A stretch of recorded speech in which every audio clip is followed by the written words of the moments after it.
Morning, welcome to Sunday service. It's nice to see all of your faces here and to see our folks on Zoom. I saw we had 4 or 5 people already joined in by Zoom. Good to see you guys too. Any announcements? Well, good morning, everybody. Happy to see you all here on this already starting to be warm Sunday morning. Just a quick reminder that masks are strongly encouraged. They're not mandatory, but they are recommended in support and care for one another here in this congregation. So please, if you feel comfortable wearing it, please do so. Today is our deadline for our back to school backpack drive, spearheaded by Dave Shea. Dave shared with me that we do have a couple of backpacks here today that we will be blessing, a lot of online donations to support our backpack drive as well. But if you happen to be wanting to donate a backpack but can't get it in by today, please contact Dave. He'll be able to collect the backpacks, I think, as late as this coming Wednesday, if I believe. So please contact Dave Shea for more information or to give him a heads up that you'll be bringing in a backpack. And we continue on with our camping ministries for this summer. Today is the day where Emmy and Nico and Corey Gong will be heading out to Camp Lodestar in Wilseyville to start Asian Camp, our Asian American Summer Youth Camp, which was founded underneath the Japanese American United Methodist Churches. It continues to be a legacy of history, Asian American awareness and identity, and social justice for Asian Americans through their faith tradition. And so we'll hold them in prayer this day. And we continue in preparation for our first Vacation Bible School, the first weekend of August 4th through 6th. It features a trip to the NASA laboratories where our own Laura Lash will be leading that tour with us, and ending with a rally Sunday on August 6th right here in the sanctuary. And I think that might be it. Yeah, one more quick announcement. Mimi's looking for volunteers to help out with our fellowship tea and snacks. There's some help that needs to be done before service and right after fellowship time, and might involve also bringing some light finger snacks and tea. But if you're interested on helping on out, please contact Mimi for more information. And Reverend Ray continues to be out with family on some well-deserved vacation. We're still holding Sujin in our prayers this day. But if there's anything that you need, any pastoral emergencies, please contact me at my email address or send an email to the church email address. My contact information is on the back of the worship bulletin. Also, Reverend Ray is checking his email, which I guess would be keeping track of things and watching his self-care. So yeah, if you need to get a hold of him, he is still available to be contacted. Okay, and let's center ourselves and get ready for worship. We'll take our 3 deep breaths. Please go at your own pace.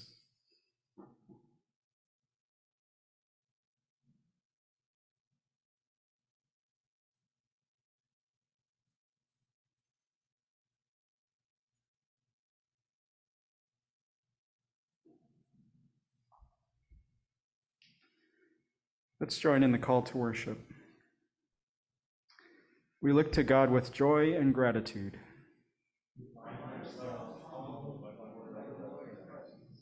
May we recognize God's grace each day.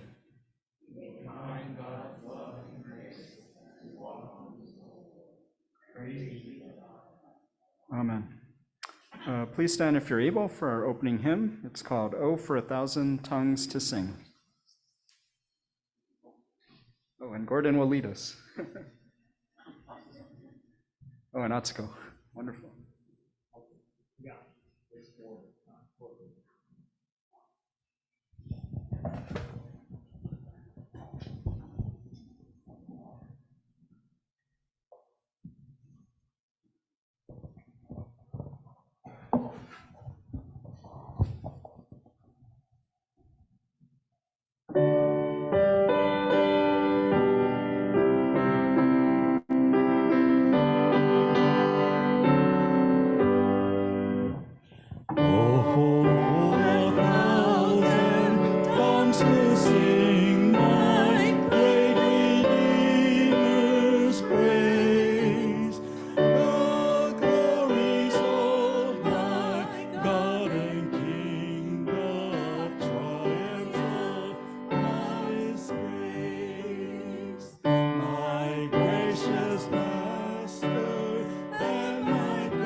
Can we give Gordon and Atsuko a round of applause? Thank you for helping.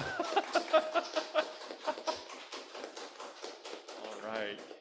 We could have all the one children please come forward for this morning's children's time. Okay, I'm glad you're here. Just sit anywhere. So we're going to look at slides.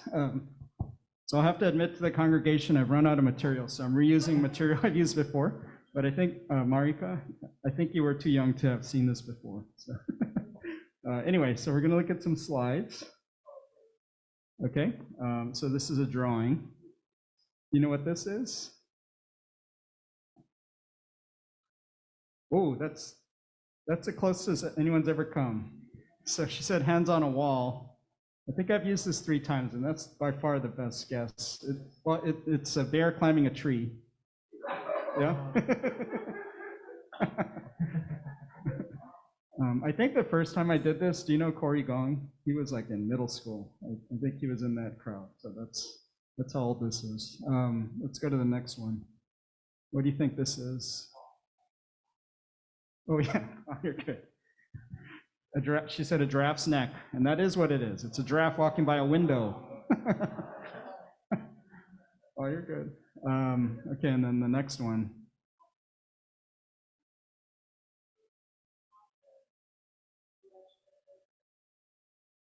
Oh, that's good. She said a small boat. Yeah, she said a small boat and the edge of a big boat. This is a witch gone overboard from a boat. Okay. Wow, you're the best. This is great. Okay, but then, all right, so her good guesses have thrown my sort of moral of the story for a loop. So the moral of the story was going to be, well, we don't always understand what we see, but, you know, you kind of did understand it. But maybe in life, we don't always understand what we see, and it takes some time to think about it and have an open mind to figure out what's going on. So let's say a short prayer. Lord, help us to see with open minds and to be ready to open our hearts and minds to what's going on around us in the world so that we can better understand your message to us and those around us. Amen. She was much better at guessing than Corey Gong was.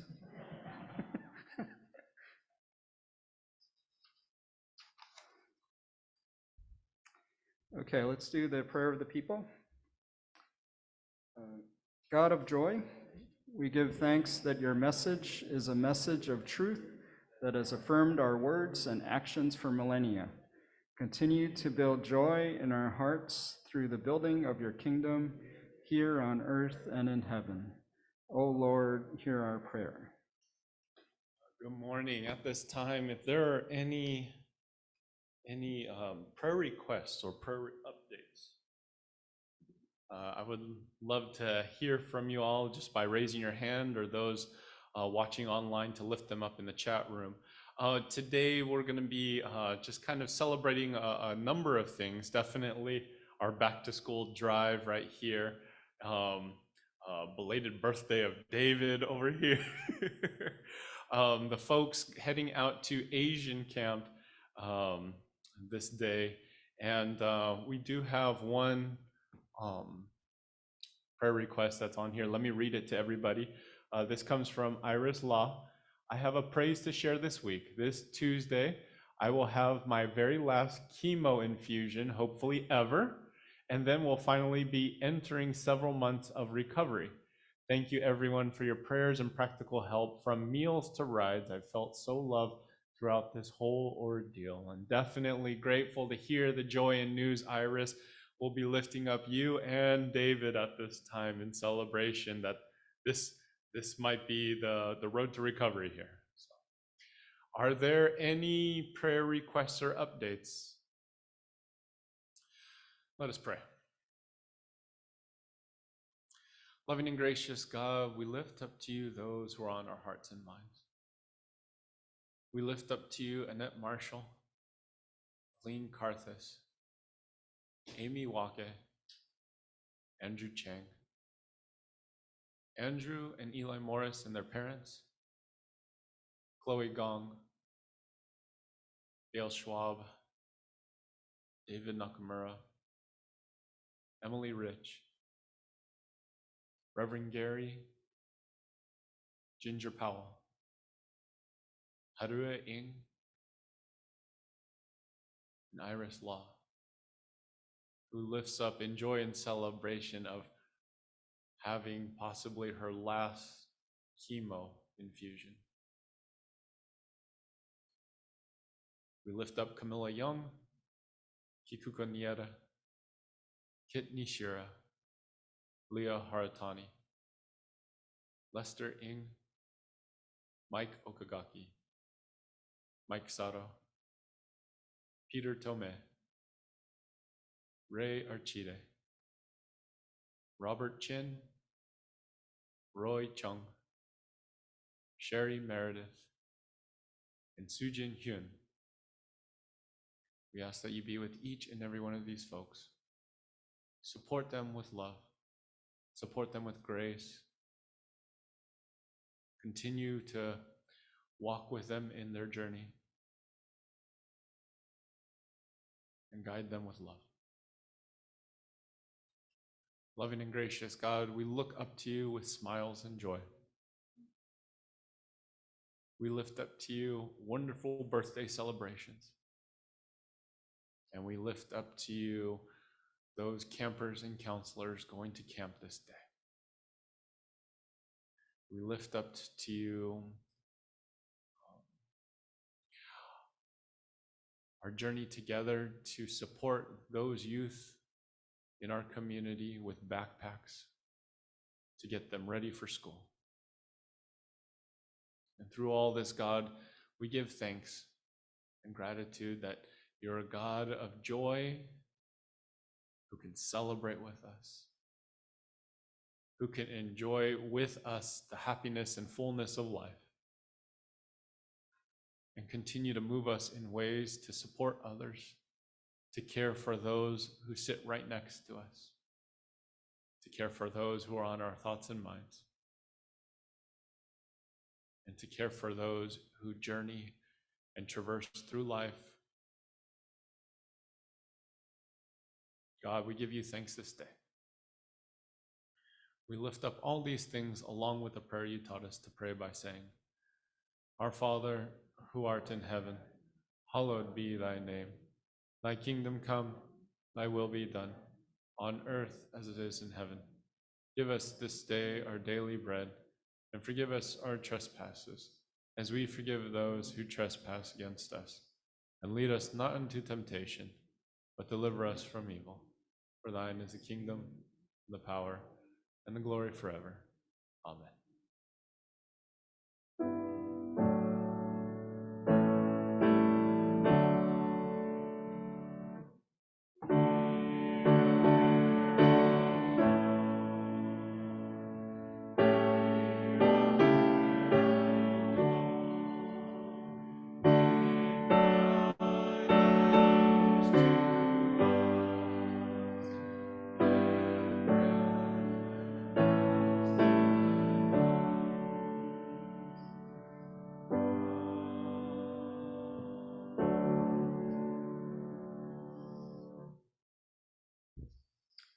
Our scripture today is from Matthew chapter 13, verses 24 through 30.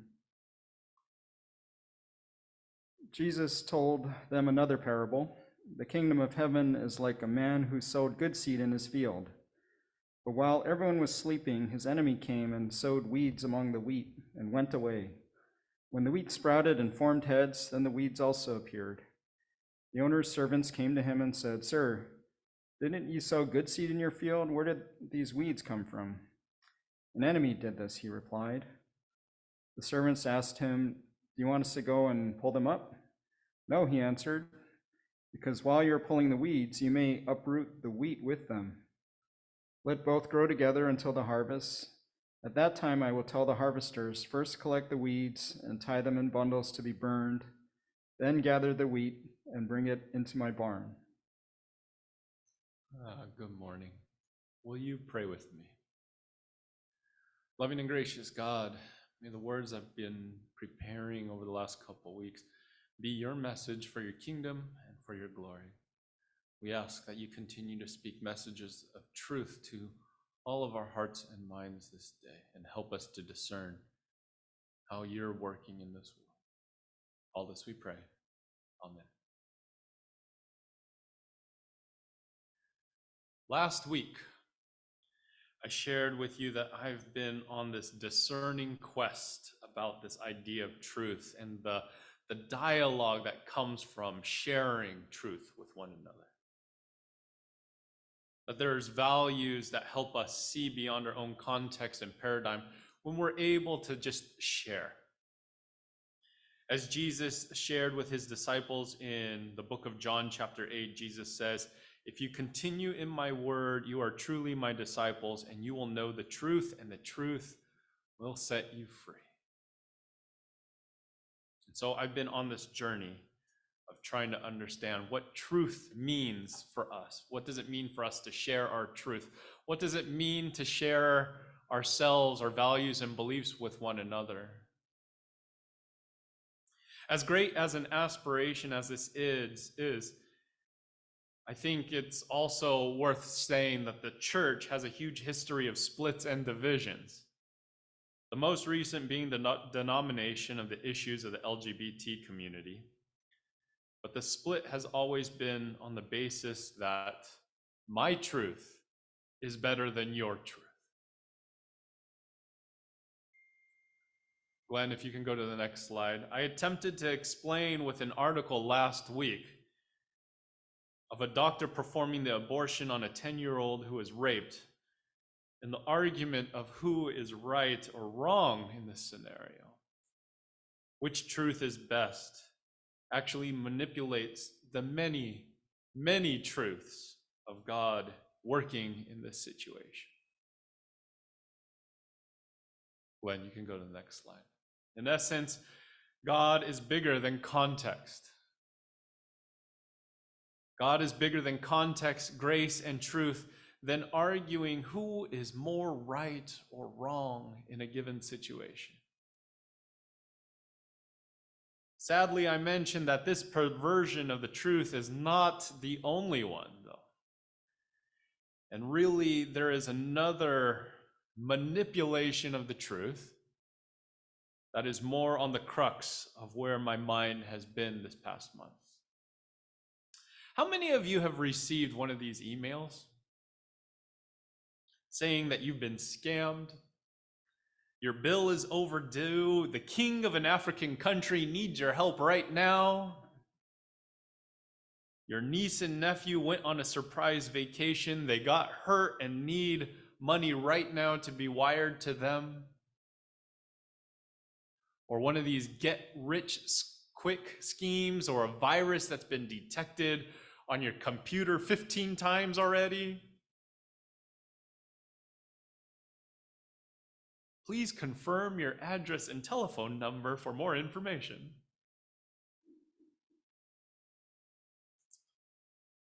Many, if not all of us, have received these messages of false truth. And the idea of scams and cons are as old as the Bible. In this morning's scripture reading, Jesus talks about a parable which there is an enemy who planted weeds among the wheat. And the workers, the slaves, are trying to figure out, how do we take the weeds out when they look the same?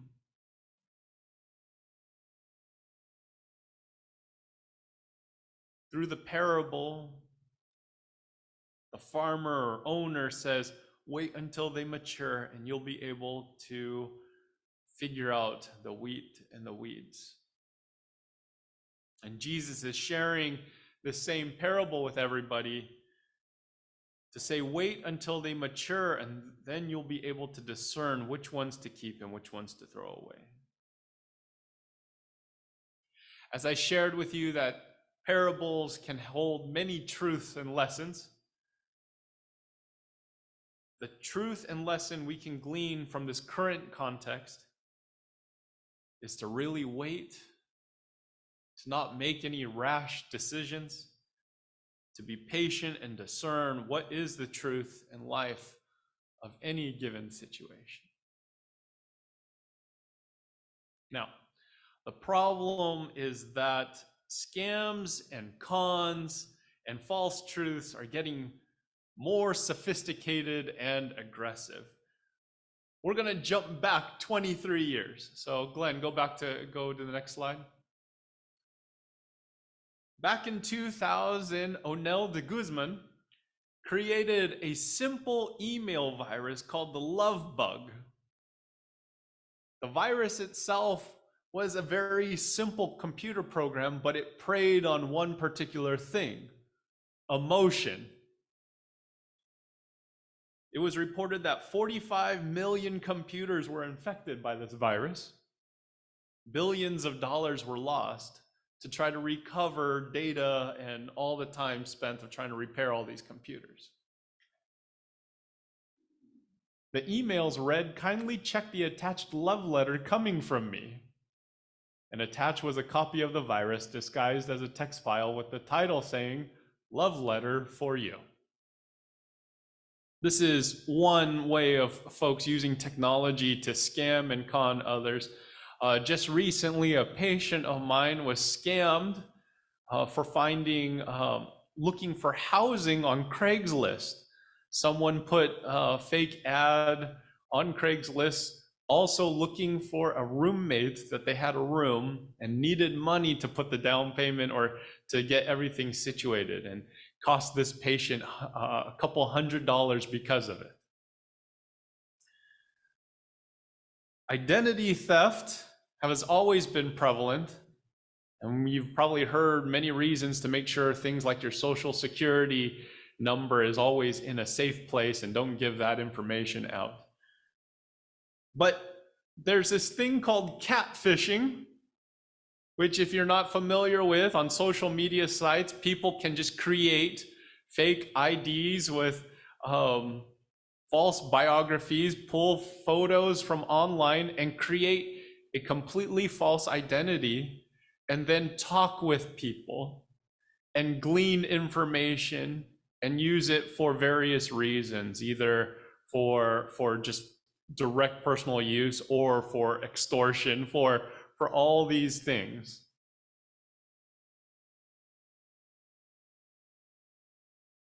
So with technology, things are becoming more sophisticated and aggressive. Sometime around 2016, during the presidential election, I'm not going to say who exactly, but maybe you can take a guess of during this person's presidential election and then the time afterwards, that there was more of a breakdown of the authenticity that comes with news media. The idea of fake news became prevalent within the election and with just the general trust of news media.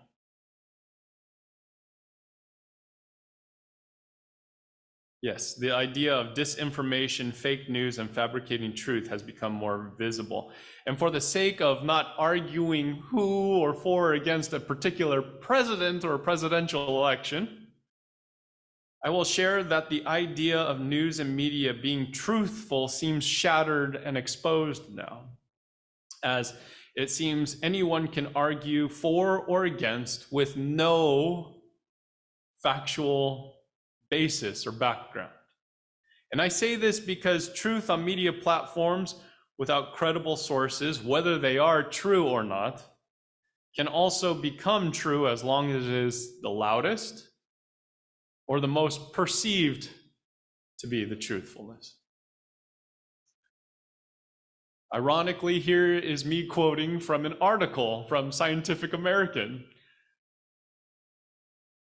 The article is called "School Kids Are Falling Victim to Disinformation and Conspiracy Fantasies." And later on in the article, Glenn, if you can go to the next slide. A 2016 study involving nearly 8,000 US students, Stanford University researchers found that more than 80% of middle schoolers believed an advertisement labeled as sponsored content was actually a real news story. Researchers also found that less than 20% of high schoolers seriously questioned any random claim on social media, such as Facebook, that said, such as a Facebook post that said images of strange-looking flowers, supposedly near the site of a nuclear power plant accident in Japan, proved that dangerous radiation levels persisted in the area. When college students in the survey looked at a Twitter post touting a poll favoring gun control, more than 2/3 failed to note that the liberal anti-gun groups behind the poll could have influenced data.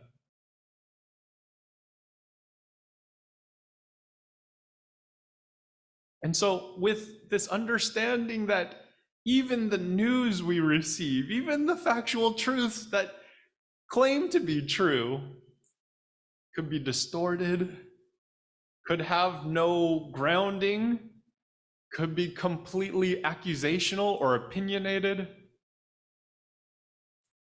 It's more false truths entering into the world. And now with the unveiling of artificial intelligence, I believe that technology as a medium will make truths or false truths more sophisticated, more aggressive, and harder to discern. So I had a conversation with Brad and another conversation with Laura to kind of just talk things out about where I thought I was heading with this sermon, and where I was in my thought process.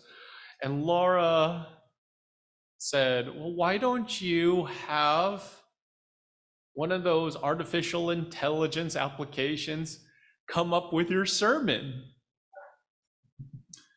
So I thought about that, and the first thing that came to my mind, I said no, because I'm going to be out of a job. But Laura had a good point.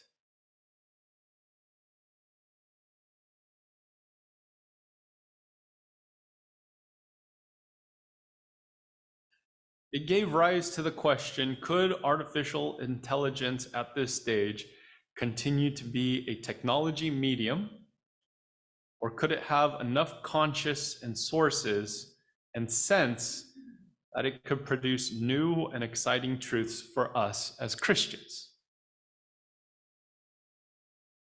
So instead of having an application spit out a sermon for me, I had a conversation with an artificial intelligence bot. Specifically the ChatGPT bot that everyone is talking about all over the news. I put a little tiny picture on here, Glenn can go to. Oh no, that's Teilhard de Chardin. I skipped him. Let me talk about him for just a second. Father Teilhard de Chardin wrote about the idea of noosphere, or universal conscious, that thought amidst humanity in the world, and that technology would be the medium to connect thoughts, values, and ideas across the world. He was eventually defrocked for his views and values not being true to the Catholic tradition, and yet his views seem to support that technology can be a medium and tool for a universal thought conscious. People identified as social media influencers can show a picture or say a quote to millions of people in a click of a button, and it can automatically unify truth and thought for many people around the world. The reason I wanted to share this is that this guy back in early 1900s had this idea that technology used for a medium could be used for good or evil, for false truth. And it's ironic that he got defrocked for it. And yet he seems to hold some value and truth this day. As we continue on with technology, Glenn, if you could go to the next picture of the, OpenAI ChatGPT. I had a conversation with this chatbot, and basically it is what is called a artificial intelligence, but you actually talk to this person by typing to them as if you were text messaging or sending an email to a person and hearing them instantly respond back with sources coming from almost every news article prior to 2021 or any information and generated content that comes with it. It does have its own limitations, and again, it only pulls resources back from 2021, so I don't know if that's kind of a safety thing that OpenAI did for creating this program, or that is a security measure of trying to get folks to test this software out. But was very surprising of the result and information that came from just having this conversation with basically a computer program of truth, of understanding truth amidst a Christian identity. And so when we have this put on our website on YouTube, I'll also post a link to this conversation I had so that you can all see this. Glenn, maybe not go ahead yet.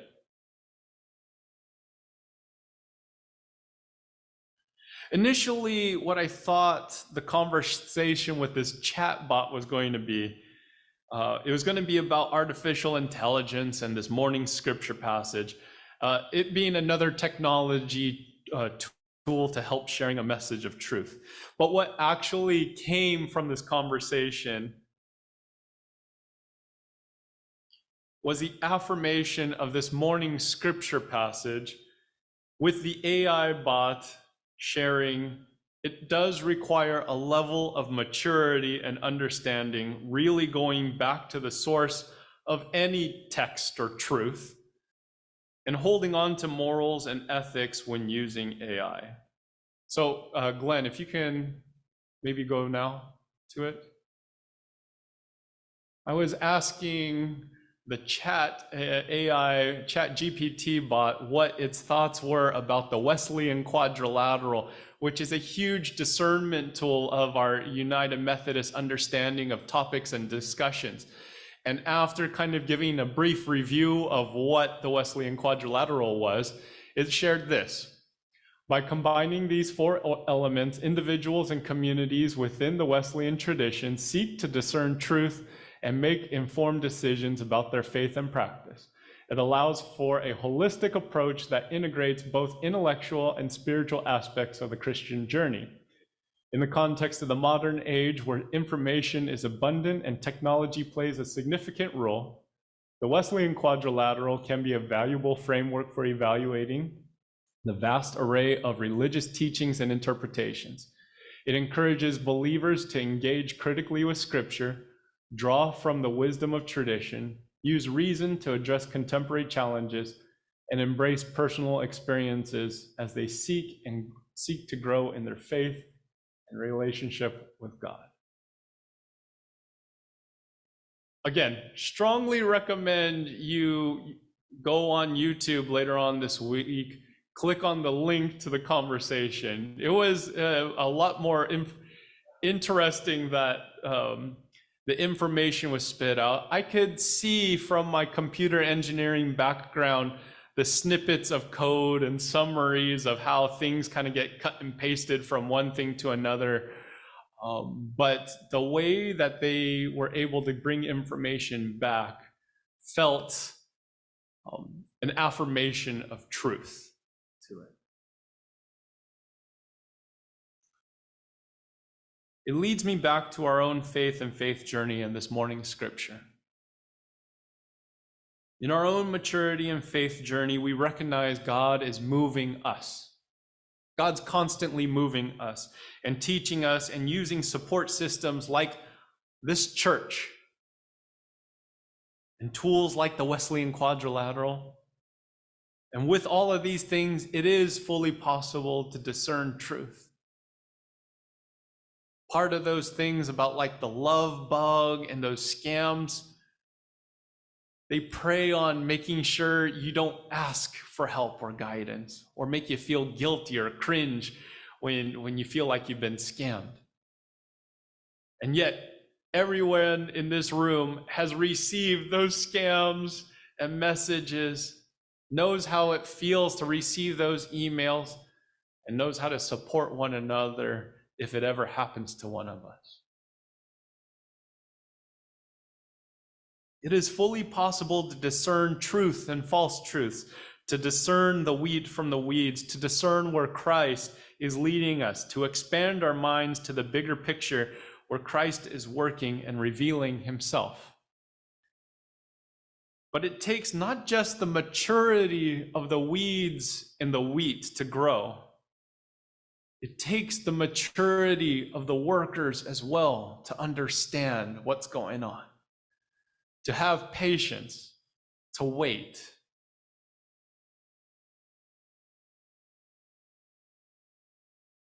And it takes the ability to really just sit and discern.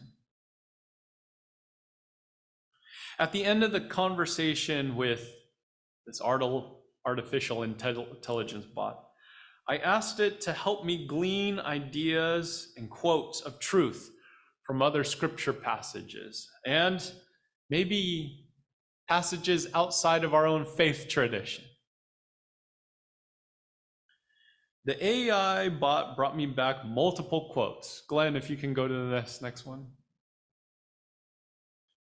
And it brought multiple quotes back from major religions.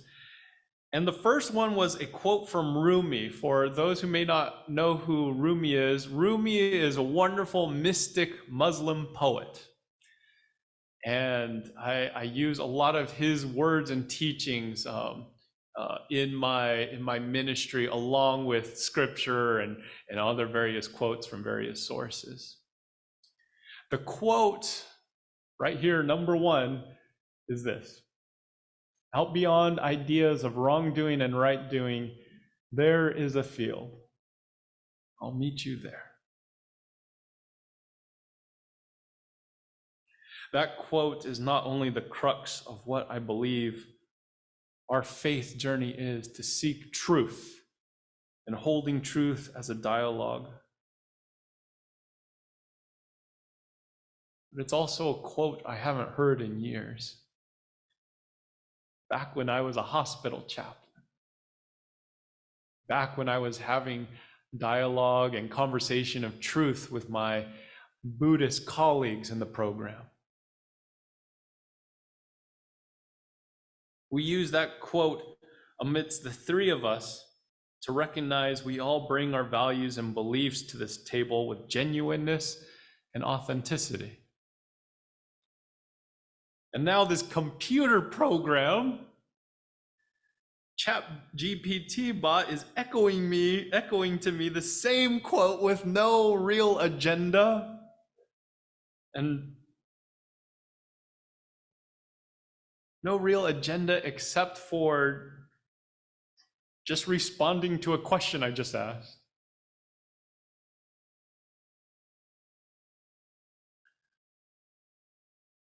I'm not sure where technology continues to lead us. But from what I hear in the parable and in this recent interaction, I'm more willing to stay patient, to stay open, to stay willing to understand what may come from this, what values may open my mind or transform me or all of us here in this space. Romans 12:2 continues to help me transform and open my mind that Christ may be working amidst all of this technology that is becoming more of a conscious and less of a medium.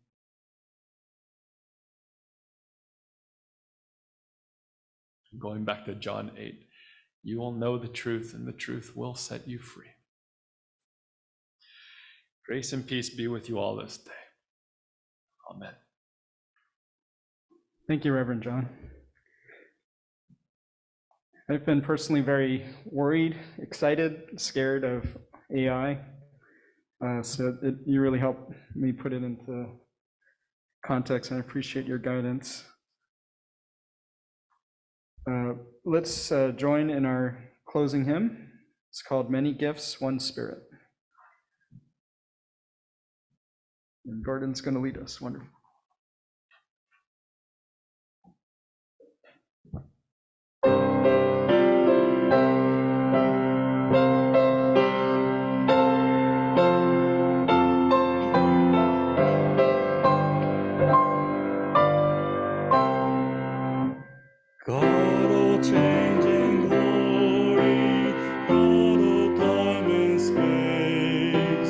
When we fear the future.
Please stay standing for the doxology.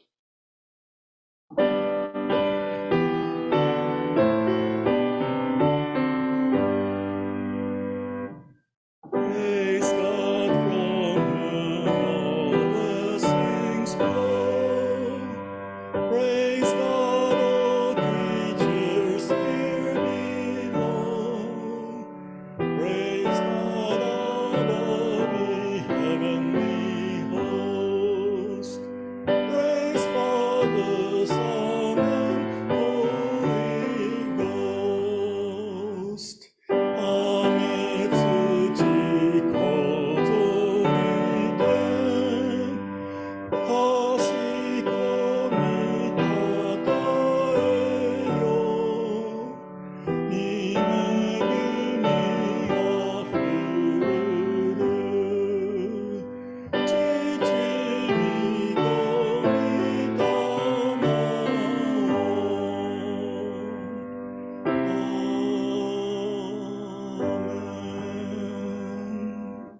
Amen. As we close this worship, I do want to say thank you very much to a number of folks. Thank you for Brent and to lead us in this morning's worship and our children's time. Thank you, Gordon, for leading us in song. Thank you, Mark, for playing for us this day. Please thank Judy, who set up all the fellowship tea-in time, and thank you to the Sasamoris for greeting us this morning, entering us into worship. Thank you to Glenn and Gail for running all the AV and audio. And thank you, Brad, for helping us with all the recording this day. And thank you very much all for being here in worship. Thank you to those watching online as well. With that, please receive this blessing. May the Lord bless you and keep you. May the Lord make his face shine upon you and be gracious to you. May the Lord lift up his countenance upon you and grant you peace, now and forever. Amen.